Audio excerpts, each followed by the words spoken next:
स्वातंत्र कोटि को थोड़ा सा और जानते हैं। स्वातंत्र कोटि डिग्री ऑफ फ्रीडम F।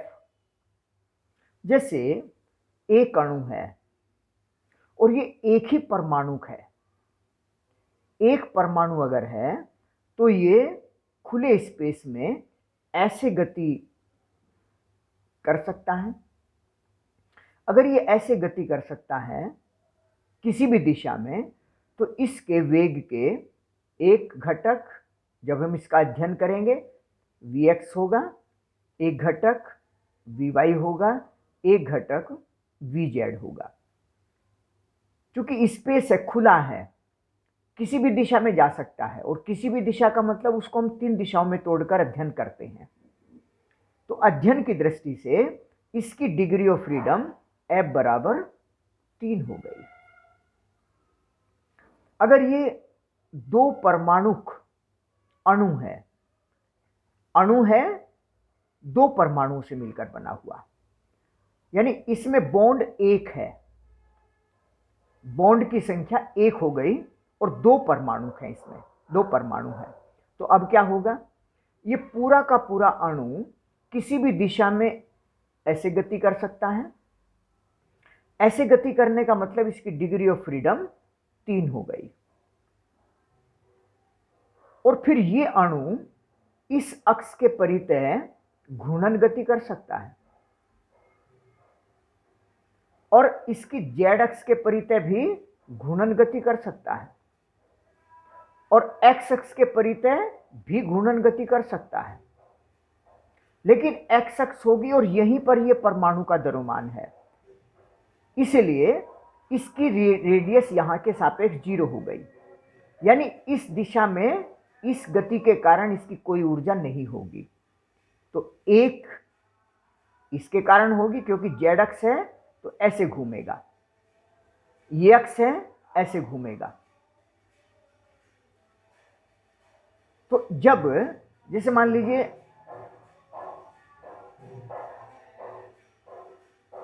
तो एक्स अक्ष, वाई अक्ष और इसके लंबवत जेड अक्ष। जेड अक्ष मतलब कागज के लंबवत, ऐसे मानिए कागज के लंबवत ऊपर की ओर है, तो जो ऊपर इस अक्ष के परितः मतलब ऐसे घूमना, एम द्रव्यमान भी होगा और दूरी भी होगी, स्वतंत्र गति होगी। तो देखिए यहां इस अक्ष के परितः घूर्णन गति ऊर्जा बहुत कम होगी। घूर्णन गतिज ऊर्जा का सूत्र हमने निकाला था K बराबर 1/2 I ओमेगा स्क्वायर। I जड़त्वाघूर्ण होता है, I बराबर सिग्मा mr स्क्वायर होता है। यानी m द्रव्यमान का पार्टिकल अगर घूर्णन अक्ष के परितः r दूरी पर ऐसे घूर्णन गति कर रहा हो तो इसका जड़त्वाघूर्ण सिग्मा mr स्क्वायर, यानी कि यहाँ mr स्क्वायर हो जाएगा। जब r ही 0 है तो I 0 होगा, I 0 है तो गतिज ऊर्जा भी 0 हो जाएगी। तो इस अक्ष के परितः है 0, y अक्ष के परितः होगी और z अक्ष के परितः होगी। तो 2 तरह की गतियां में ऊर्जा इसकी और बट गई, यानी ये हो जाएगी हमारी 3 + 2 = 5। अगर ये 3 परमाणु वाला हो, 3 परमाणु वाला ऐसे भी हो सकता है, एक सीध में भी हो सकता है। अब एक सीध में हो सकता है, इसका मतलब है कि ये एक इस अक्ष के परितः अगर घूर्णन गति करेगा तो तब तो इसकी 0 हो जाएगी ऊर्जा। यहां 2 बॉन्ड है, 1 बॉन्ड 2 बॉन्ड, यहां बॉन्ड की संख्या,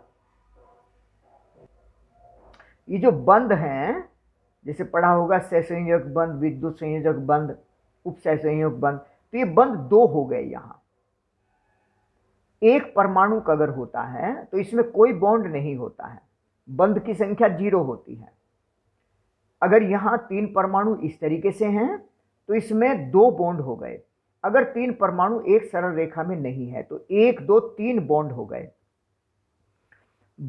बंधों की संख्या L कहलाती है और परमाणुओं की संख्या N कहलाती है। तो अगर हम इस सूत्र के आधार पर डिग्री ऑफ फ्रीडम निकालना चाहें तो देखिए एक परमाणु के लिए F बराबर 3 गुना एक परमाणु है और कोई बॉन्ड नहीं है,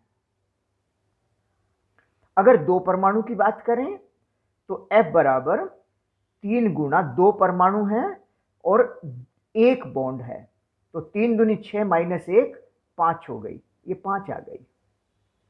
अगर 3 परमाणु है तो F बराबर होगा 3 गुना 3 माइनस, अगर ये स्थिति है तो 2 बॉन्ड हो गए, अगर ये स्थिति है तो 3 बॉन्ड हो गए, तो अगर एक सीध में है तो 3 तिया 9 माइनस 2 मतलब 7, 3 तिया 9 माइनस 3 मतलब 6। तो अगर 3 परमाणु वाला अणु है, इसकी डिग्री ऑफ फ्रीडम यानी जितनी स्वतंत्र गतियां ये कर सकता है, जितने रूप में इसमें गतिज ऊर्जा हो सकती है, वो 6 रूप होंगे। और अगर तीनों परमाणु एक ही सीध में हो तो तब इसमें 7 रूप होंगे। तो इस तरीके से डिग्री ऑफ फ्रीडम परमाणुओं की संख्या अणु में और बॉन्ड की संख्या उस पर डिपेंड करता है। जैसे अभी हमने निकाला आंतरिक ऊर्जा U बराबर 1/2 FRT होती है। ये बहुत छोटी सी जानकारी है, बस इनकी बेसिक डेफिनेशन आपको पता हो और इनको आपस में सारे एक जगह लिख कर देख लेंगे तो आपको आपका उसका लिंक दिखाई पड़ने लगेगा, लेकिन माइंड का इस्तेमाल तो करना पड़ेगा। एजुकेशन का मतलब ही माइंड का इस्तेमाल करना है। किताब, कॉपियां, ये सब सहायक सामग्रियां हैं, इनके कोई मायने नहीं अगर आप माइंड को फोकस करके इंटरेस्ट नहीं लेते हैं। आंतरिक ऊर्जा U बराबर 1/2 FRT और CV का मान हमने निकाला था अभी 1/2 FR और CP का मान निकाला था F/2 + 1 R और CP/CV का मान निकाला है गामा इक्वल टू गामा, और CP और CV का मान दोनों को डिवाइड करेंगे तो ये F/2 + R F/2 + 1 बटे F/2 और ये आ जाएगा 1 + 2/F। तो एक तरह से ये निकाल कर देखोगे तो अपने आप याद रहने लगेंगे, निकाल कर नहीं देखोगे तो इनका याद रखना संभव ही नहीं है, क्योंकि लिटरेचर नहीं है, ये साइंस है, क्या, क्यों, कैसे। अब गामा का मान निकालना हो तो अगर एक परमाणु अणु हो जिसमें डिग्री ऑफ फ्रीडम 3 होती है तो 3 रखेंगे तो 1 + 2/3 1 + 6 7 आ जाएगा। द्विपरमाणु के लिए 2 परमाणु अगर है तो डिग्री ऑफ फ्रीडम 5 होती है, 1 + 2/5 1.4 आ जाएगा।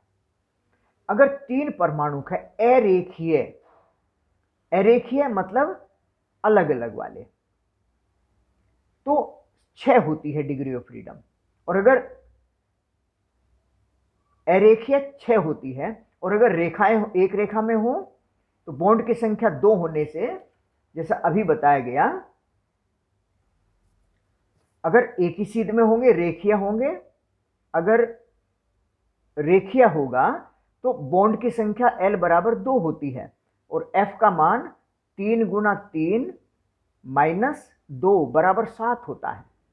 तो यहां 6 की जगह 7 लिखना पड़ेगा रेखीय में, और अरेखीय में ये आ गया है, अरेखीय 6 हो गई तो 1 + 2/3 2/6 1.33।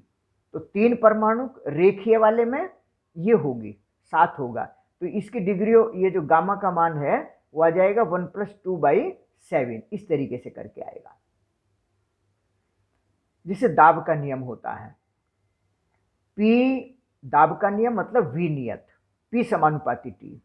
अगर इसको 2 स्थितियों के लिए लगाएं, T डिग्री और 0 डिग्री टेम्परेचर के लिए, तो PT/P0 बराबर TT/T0, जिसे P1/P2 T1/T2 समानुपाती है ना, तो T और 0 पर, यानी एक बार हमने लिख लिया PT समानुपाती TT, P0 समानुपाती T0 और दोनों को डिवाइड करेंगे तो ये आ जाएगा।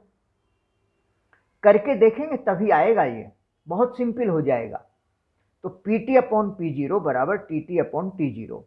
TT का मतलब है कैपिटल T, जहां भी लिखा जाता है वो परम ताप वाला होता है, 273.15 होता है, लेकिन इन जनरली कैलकुलेशन में 273 ही इस्तेमाल करते हैं, 273 plus T, 273 plus 0, 1 plus T upon 273। और ये जो 1/273 है, इसका मान यहाँ लिखा जाएगा 1/273। इसके लिए P में बीटा लिखते हैं। देखिए PT बटे P0, 1 प्लस ये आ गया, और P0 का मान हो गया, P0 की गुणा इधर कर देंगे तो 1 प्लस बीटा इंटू टी। 1/273 की जगह बीटा लिख दिया है। बीटा को कहते हैं दाब प्रसार गुणांक। आदर्श गैस के लिए ये 1/273 ही होता है। और बीटा का मान दाब प्रसार गुणांक मतलब जैसे रेखीय प्रसार गुणांक, क्षेत्रीय प्रसार गुणांक, आयतन प्रसार गुणांक, ये ऊष्मा में शुरुआत में पढ़ा जाता है। बीटा डेल्टा पी बटे पी इंटू डेल्टा टी। ऐसी आयतन का नियम, आयतन का नियम मतलब दाब नियत रहता है। आयतन का नियम मतलब आयतन कैसे बदलता है। दाब का नियम मतलब दाब कैसे बदलता है। V समानुपाती T, चार्ल्स का होता है ये। तो इसमें ये आ जाएगा, और Vt का मान V0 1 प्लस एल्फा टी। आयतन वाले में अल्फा लिख देते हैं, आयतन प्रसार गुणांक। और आदर्श गैस के लिए दोनों समान मान होते हैं, वास्तविक गैसों के लिए थोड़ी भिन्नता होती है। तो ये शॉर्ट में बहुत महत्वपूर्ण जानकारी है। अच्छी तरीके से तैयार करें, प्रयास करें खूब।